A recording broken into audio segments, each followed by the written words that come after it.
I'm Tendor. And this is Our Nation, news and analysis on the state of Tibet. Welcome back. This is Episode-02, Season 2, and we're going to be discussing the situation inside Tibet as well as developments in the exile world. And as far as situation inside Tibet is concerned, since we recorded our episode last week, there has been 2 more cases of self-immolations inside Tibet. And the 2 people were Tebatarge and Chimipalden, who set themselves on fire in protest of Chinese rule. So this clearly shows the situation inside is very, very critical still. And in fact, the Chinese government has been even further escalating the repression in Tibet. And just this past week, they have been, going on a arrest spree and arresting a lot of Tibetans who were participating in peaceful protests. And they have been sentencing these people in Drango to 10-year sentences just for participating in protests. And in Serta, for example, a number of Tibetans have been sentenced to 4, 5, 6 years on average. So basically, the Chinese government, instead of changing the situation, instead of trying to make positive change on the ground, they are actually going on a repression offensive inside Tibet.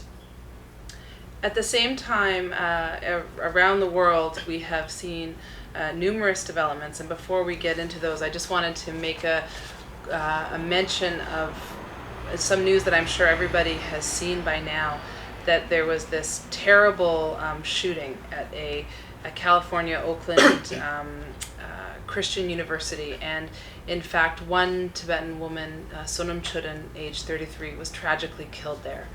And it's devastating news, and we, our thoughts and our prayers go and condolences go to her family and to her friends. In fact, she was a classmate of Tendor's from Tibetan Children's Village, and we're just very saddened to see this terrible turn of events in California. At the same time, a young woman, Dechen Yangzum, a young Tibetan woman, was also at this nursing school. And we are elated that she not only survived the shooting, but in fact, she helped save her classmates by closing the door, locking the door, and just our thoughts and prayers to her, as well as this must be a terribly traumatic time for her.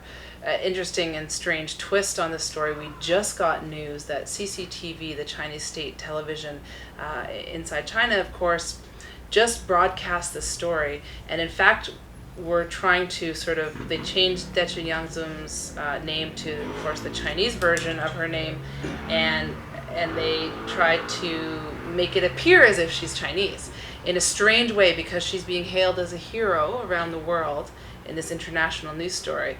It's like the Chinese are trying to take credit, or like they're trying to take credit steal for the her. Goodwill, Yeah, it's a strange development. I also think we believe it shows just, well, on the one hand, they're desperate for good media attention or good media coverage, and then they get such terrible attention for all of the ways that they undermine peace and human security and environmental security for people around the world, Latin America, Africa, everywhere.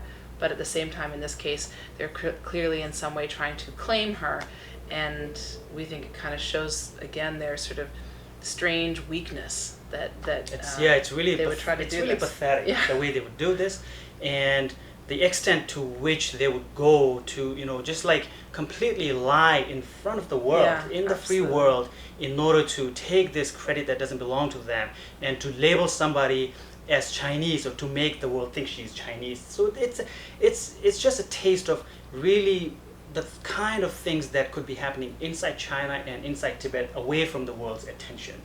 Very, very strange. In other news, 12 Nobel laureates, including our most dear Archbishop Desmond Tutu, the great supporter of Tibet and one of the, you could almost say, best friends of His Holiness the Dalai Lama. These 12 Nobel laureates have released a letter, an open letter, calling on the Chinese government, calling on Hu Jintao to open talks with the Dalai Lama after considering the situation on the ground inside Tibet. They say, "We strongly urge the Chinese government to seize the opportunity that the Dalai Lama provides for meaningful dialogue. Once formed, this channel should remain open, active, and productive." And so, this, obviously, the Nobel laureates are trying to make the issue move forward or get some sort of movement here. And we, of course, appreciate this initiative. Interesting to note, though, another Chinese state-run news agency, there was an indication that the door to talks with the Dalai Lama were open, and this is no coincidence, or this is no, when the Chinese say these sort of things in the state-run media, it means something. They said that if the Dalai Lama is willing to give up independence, which of course he has, then they are open to talks. Now, some might say, this is just the Chinese government going on again, but there is something in here, and I guess what we feel at this point is it's important to just talk a little bit about dialogue and negotiations and how important it is that in a moment like this, when there's great international pressure being brought to bear on the Chinese authorities, and when Tibetans inside Tibet and the situation has clearly just escalated and the actions of Tibetans have escalated, and there is a real international public sympathy and like an understanding, I guess, that something has to give and something should be done, that we need to push the issue forward. I think we are concerned that the Chinese government would use this moment to do what they've done before, certainly in 2008, and have a dialogue or open, the dialogue again. Yeah. Or meet with representatives of the Dalai Lama, the special envoys, in order that they could take the pressure off, and in order that they could dissipate the pressure, tension, the mounting pressure on them right now. It's exactly what they did last time in the lead up to the Olympics. They really used those 9 rounds of dialogues in order to mute international criticism, in order to give an impression that they are being really benign and actually magnanimous toward the Tibetans, and basically that let off a lot of pressure away from the Chinese government at that time. And this, right now, from these news pieces, it really does seem that we have good reason to believe the Chinese government wants to take the pressure off this time again. And I think important to also note, it's not just about, they want the pressure off, but in fact, international governments, world leaders, they also get let off the hook. Exactly. When we are pressurizing them to press the Chinese for talks with His Holiness, or to reopen the talks, the dialogue, and then when they do this, our leaders, who don't like to be in the hot seat over China and Tibet because it's an awkward position for them to be in, they, for obvious reasons, their relationships with China, their interests in China, business interests, they don't like to try to be in this position. And so, in a way, when we are calling on them to push for talks, then when the Chinese have the talks, it's like they can turn around and say, see, we've accomplished something, something's happened here.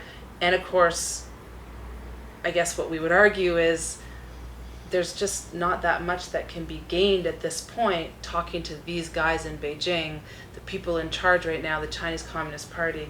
There's just very little we believe that can be gained in talking to them, because while we believe in dialogue and we believe in the importance of this in principle or in theory, the Chinese Communist Party in Beijing is interested in only one thing, and that's maintaining their control in Tibet and over their entire empire.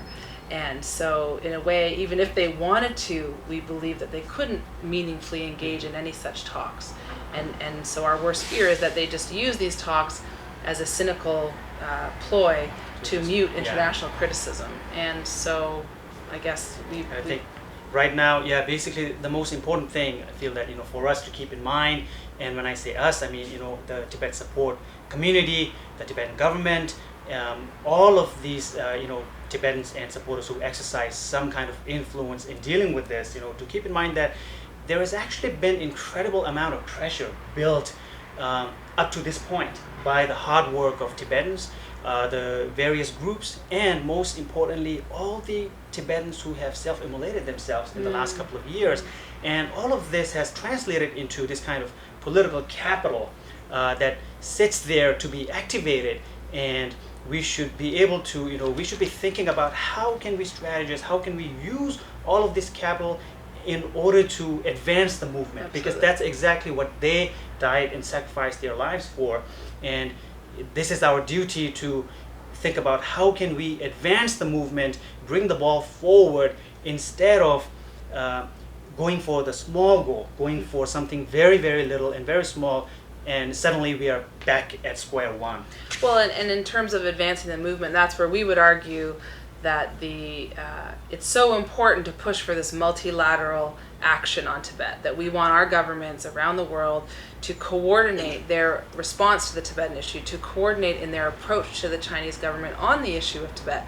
This would be new. This would be different. This would be an advancement, for our cause. Believe it or not, over the last 2 decades, the Chinese government has been engaged on the Tibetan issue only sort of one-on-one and in bilateral dialogues or talks with the various governments around the world that they care about what they say in terms of the sort of G20 nations. And so, while some people might think there is stronger action going on in terms of government approach to the Tibetan issue, there really isn't. And so what we are saying now is, considering the situation and all the Tibetans have sacrificed and the repression and the fact that Tibet is literally locked down and locked away and blacked out, especially in terms of media right now, by the Chinese government from the world, that we want our governments, we need to demand more from them. Mm-hmm. And we need to use this moment to demand more from them. And for us, that is the demand or the call that world governments need to get together on Tibet, that world governments need to coordinate and create some new mechanism or some new initiative where they can share information, they can share strategies and ideas on how to resolve the crisis in Tibet. And yeah, pretty much that's exactly what we would encourage and recommend everybody to push for, this multilateral approach to resolving the Tibet issue by putting pressure and demanding that world governments should get together for Tibet at this time. And right now, the time, because it is so critical, it is actually one of the best times to ask for something big like this. Absolutely. We won't let our governments off the hook or our political leaders. We're not going to let Beijing off the hook on this one, not take the pressure off them in any kind of, sort of simple way. And we're going to move this issue forward. We're going to advance the Tibetan struggle in this moment and not go backwards. So that's what we have for you today. This is our Nation News and Analysis on the state of Tibet. And we hope you will join us again for episode 3. Thank you.